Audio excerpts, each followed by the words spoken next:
Assalamualaikum warahmatullahi wabarakatuh. Salam sejahtera. Bertemu kita dalam kuliah yang ke-22, masih lagi modul 2. Kuliah yang ke-22 ini bertajuk PLC Learning Walk. Jadi saya akan ambil salah satu daripada alat kolaboratif PLC, iaitu Learning Walk. Bagaimana untuk kita laksanakan Learning Walk di peringkat sekolah? Sebelum itu, jangan lupa mohon subscribe and like video saya. Baik, tuan-tuan sekalian, apakah dia Learning Walk? Apa maksud Learning Walk? Iaitu aktiviti berjalan di luar bilik darjah, menjelajah bilik darjah sambil memerhatikan pengajaran guru serta aktiviti pembelajaran murid di dalam bilik darjah itu dengan menggunakan protokol, prosedur tertentu dan fokus yang spesifik. Bukan kita berjalan saja, tapi kita bergerak daripada satu kelas ke kelas dengan menggunakan instrumen, prosedur tertentu, fokus yang spesifik untuk melihat guru mengajar, untuk melihat murid belajar. Serentak di situ, ya. Mengapa kita panggil jelajah? Kerana kita bergerak daripada satu kelas ke satu kelas yang lain dalam satu sesi learning walk tersebut. Okey, ya. Baik, tuan-tuan sekalian. So, learning walk, saya sambung lagi. Lawatan kelas, lawatan ke bilik darjah untuk melihat bagaimana guru mengajar, untuk melihat bagaimana murid belajar. Kita memerhati sambil mencuri. Mencuri ni quote-in-quote, ya. Melihat, mengambil amalan yang berkesan untuk dikongsi guna bersama. Kita percaya dalam kelas itu ada banyak amalan terbaik yang cikgu gunakan, dan disitulah kita ambil dan kita kongsi untuk diguna bersama, untuk kita share dengan guru-guru yang lain. Di samping itu, kita menyokong bantu PDPC guru dan bukannya untuk. Ingat, learning walk ini bukan nak menilai guru, bukan nak menghukum guru, bukan nak punishment guru, bukan nak menyalahkan guru, tidak. Tapi kita nak berkongsi idea yang datang daripada guru tersebut. Dengan cara kita jelajah kelas ke kelas. Baik. Apakah objektif learning walk? Pertama, mengumpul data dan bahan bukti aktiviti pengajaran guru dan pembelajaran murid. Learning walk ni paling penting ialah nak kumpul data, nak ambil data. Okey, yang diperhatikan dalam bilik darjah. Apakah kelemahan dan kekuatan guru? Kita catat sebagai anekdot. Ingat, kita catat sahaja. Perhati, catat, bukan komen. Tak boleh sama sekali kita komen dalam proses learning walk ini. Okey. Yang kedua, membuat perbincangan sama ahli kumpulan berdasarkan data, berdasarkan bukti yang kita perhatikan tadi. Apakah kelemahannya, apakah kekuatannya, kita bincang bersama dalam kumpulan kita. Kemudian yang ketiga, mempelajari amalan terbaik yang boleh dicontohi dan dikongsi bersama. Baiki kelemahan yang ada untuk mengatasi, menggunakan kelebihan yang ada untuk mengatasi kelemahan yang terhasil dalam PDP tersebut. Sharing di sini. Jadi 1, 2, 3 objektif yang kita pentingkan dalam peringkat pelaksanaan learning walk. Kumpul data, perbincangan dan juga sharing. Baiklah tuan-tuan, saya teruskan kepada protokol learning walk. Apakah protokolnya? Pertama, semua peserta learning walk mesti hadir untuk perbincangan pra-pemerhatian. Dia tak boleh masuk separuh, dia kena start pada awal lagi. Pra, semasa dan pasca, dia kena ikuti semua tiga-tiga peringkat tadi. Yang kedua, pelajar dimaklumkan lebih awal tentang kehadiran guru lain ataupun pelawak ke dalam bilik darjah. Kena maklum kepada pelajar supaya mereka tak terkejut. Yang ketiga, peserta learning walk mesti patuh kepada fokus yang telah dipersetujui. Yang kita nak tengok mungkin 1-2 perkara sahaja. Itu sahaja yang kita nak fokuskan. Hak lain tak perlu kita tengok, tak perlu kita kacau. Okey, mesti dipersetujui bersama. Yang keempat, peserta learning walk mesti elakkan daripada membuat judgemental. Elakkan komen, elakkan memberi pandangan, sebab kita bukan nak kritik ini, kita nak belajar daripada guru berkenaan. Peserta learning walk tidak boleh mengganggu pembelajaran dalam bilik darjah. Sama sekali tak boleh kita bising, tak boleh kita bercakap dalam bilik darjah. Kita perhati dan catat sahaja. Kemudian peserta learning walk tidak boleh bercakap sama sendiri semasa dalam bilik darjah. Jangan ganggu PDP tu. Okey. Baik, seterusnya, prinsip protokol learning walk ialah memastikan semua ahli tidak mengganggu proses PDP yang berlaku dalam bilik darjah. Ahli hanya perhati dan catat sahaja. Yang kedua, elakkan kritikan serta penilaian peribadi yang bersifat judgemental. Oh, teruklah awak, oh lemahlah awak. Tak boleh macam tu. Kita bukan nak mengkritik, ya. Ingat, bukan nak mengkritik. Yang ketiga, dapatan pemerhatian amalan terbaik dikongsi dengan semua guru dalam masa seminggu. Dah dapat kelebihan, dah lihat kekuatan, kongsi dalam masa seminggu kepada guru-guru lain. So, 3 prinsip ini mesti dipegang bila laksanakan learning walk. Tak boleh ganggu PDP, tak boleh kritik, kongsi yang terbaik. 3 perkara ni, ingat ya. Baik, seterusnya kita balik kepada FIS. Ingat ya, bila kita laksanakan PLC, balik kepada FIS. Begitu juga dengan learning walk. Apa dia F, apa dia I, apa dia S. Okey, F ini saya boleh katakan dia peringkat plan lah. Dalam konteks PDCA dia adalah plan. Nak buat apa dalam learning walk ini? F-nya apa dia? Yang pertama, bentukkan kumpulan learning walk. Pilih ketua kumpulan, lead worker. Okey, seorang ketua kumpulan yang kita panggil sebagai lead worker. Guru ditaklimatkan tentang prosedur dan fokus dalam learning walk tersebut.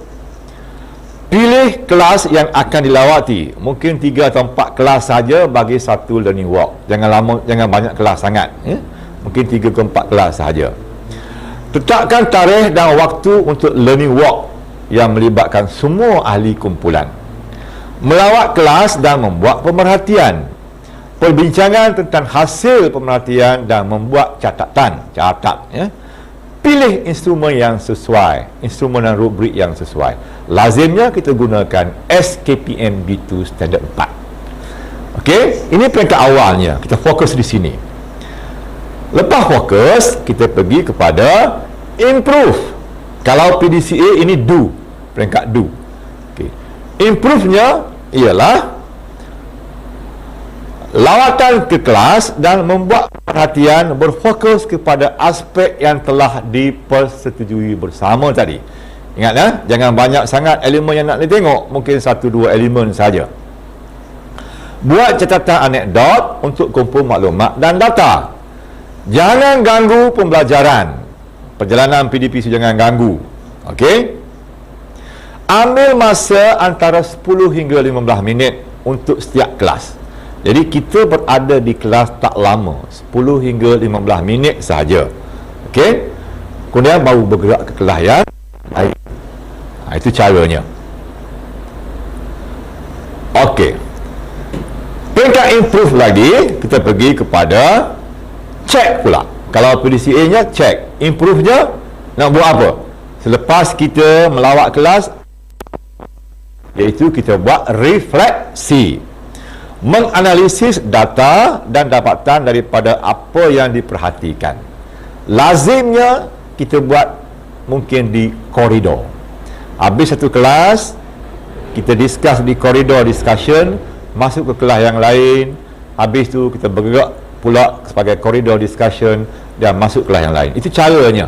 Okey? Sebelum kita berkumpul semula untuk bincangkan keseluruhan. Jadi di peringkat cek ini, menganalisis data dan dapatan daripada apa yang diperhatikan.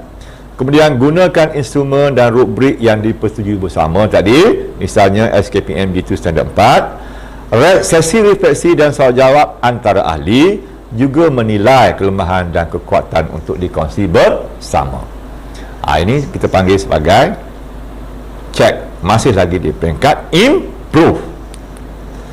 Okey. Setelah selesai, kita pergi kepada share, berkongsi.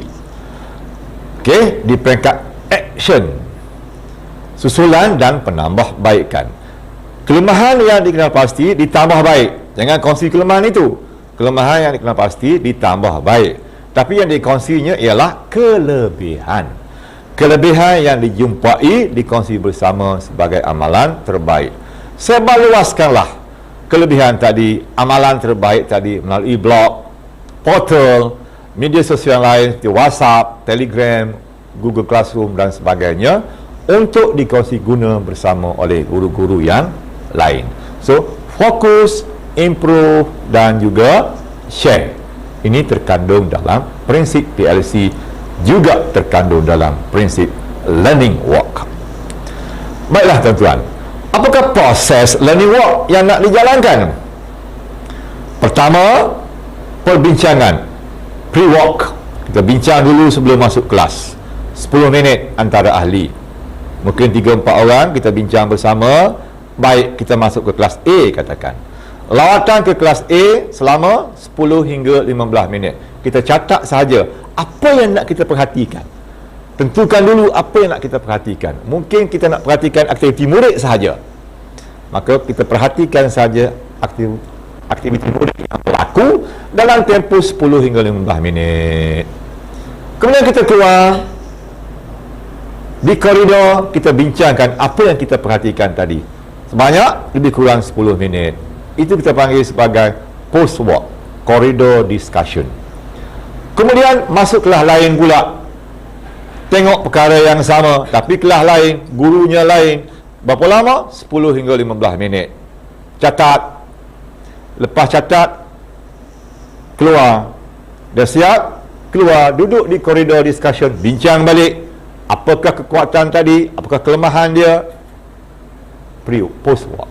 Kemudian bergerak kelas lain pula, 3-4 kelas saja yang kita ambil dalam satu hari itu untuk melihat perkara yang sama. Gurunya berbeza, muridnya berbeza. Lepas itu baru kita buat refleksi bersama. Di sini kita boleh panggil guru-guru yang kita telah tengok tadi, guru-guru dalam kelas yang kita lawati tadi. Kita mungkin boleh duduk bersama dan kita buat refleksi bersama-sama. Akhirnya setelah siap refleksi tadi, barulah kita buat sharing yang terbaik, yang terbagus. Kita sharingkan bersama dengan guru-guru yang lain dalam tempoh seminggu. Itulah dia proses learning walk yang seharusnya berlaku. Jadi kalau kita lihat di situ, jujukannya macam itulah. Kita mulakan pre-walk, kelas yang pertama 10-15 minit, koridor discussion. Masuk kelas yang kedua 10-15 minit, koridor discussion. Masuk kelas yang ketiga 10 hingga 15 minit, koridor discussion. Kemudian akhir sekali buat post walk discussion reflection untuk semua sekali. Kemudian diakhiri dengan perkongsian dengan guru-guru yang lain. So inilah dia punya flow-nya, cata alihnya pergerakan learning walk.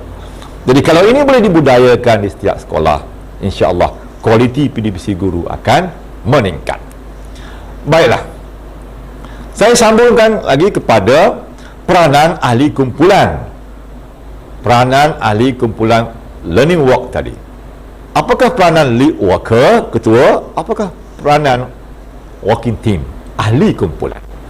Lead worker sebagai ketua memastikan penglibatan semua ahli dalam perbincangan pra dan pasca pemerhatian learning walk. Jangan ada penumpang, semua kena menyumbang. Memastikan ahli memahami fokus pemerhatian learning walk. Memastikan semua perbincangan adalah berlandaskan bukti yang didapati semasa pemerhatian learning walk. Memastikan dapatan learning walk dikongsi bersama semua staf dalam masa seminggu. Ini semua peranan ketua lead worker tadi. Peranan ahli pula memahami fokus sesi learning walk, mematuhi protokol learning walk. Ini sangat suka nak dibuat oleh setengah orang, sebab dia suka sangat komen orang lain. Jadi dalam PLC learning walk jangan ada komen, jangan kritik orang. Yang kita nak tengok ialah kelebihan orang itu. Kita nak bantu kelemahan dia. Okay, Membuat perbincangan berlandaskan bukti dan mengelakkan kritikan dan penilaian secara peribadi. Baik. Pemilihan fokus dalam learning walk. Nak fokus apa?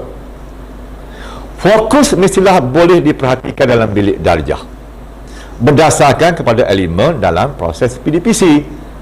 Kalau saya terangkan awal dulu, kita ada 15 elemen semua PDPC yang boleh kita fokuskan. Fokus mestilah dinyatakan dengan jelas. Fokus mestilah berhubung dengan peningkatan profesionalisme guru. Fokus mestilah berkaitan dengan kepentingan sekolah. Okey, mesti betul-betul kita berfokus kepada apa yang kita nak tengok. Baik. Ini dia elemennya. Kita nak fokus kepada apa? Elemen apa yang kita nak tengok? Perancangan PDPC, RPS dia, induksi SEC dia. Kita nak tengok penulisan objektif pembelajaran dan kriteria kerjaan dalam kelas itu. Bagaimana dia pamerkan, bagaimana dia tulis. Kita nak tengok persekitaran pembelajaran positif dalam bilik darjah itu berlaku ataupun tidak, kondusif ataupun tidak.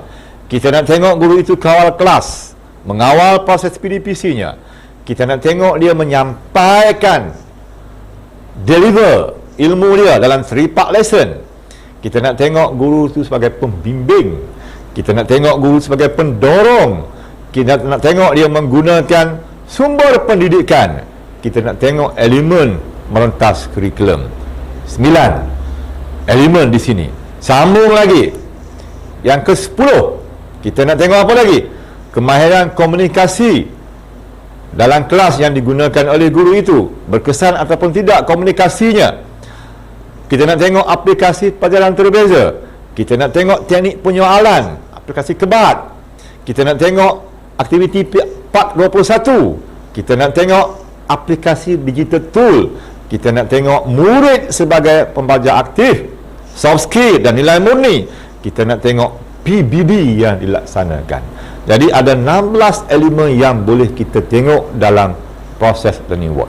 Bukan tengok semua serentak. Kita tengok mungkin 1-2 elemen sahaja bagi setiap sesi. Kalau tengok semua serentak ini, dia tak panggil learning walk. Itu kita panggil sebagai penyeliaan PDPC.